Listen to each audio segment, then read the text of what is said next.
Hello there. So you want to know how you can add Nightbot to your Twitch streams? This is going to be the only video that you'll ever need to watch on the internet. So with that being said, let's get straight into the video. Simply go ahead and open any browser that you prefer using and then simply go ahead and search for Nightbot just like that.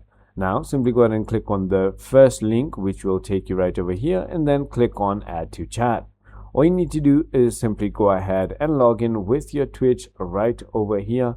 And all you need to do is just click on authorize, and then Nightbot is going to be authorized into your Twitch stream. So it is as simple as that. Now you can simply go ahead and head into your chat moderation. You can also connect channels to your channel right over here.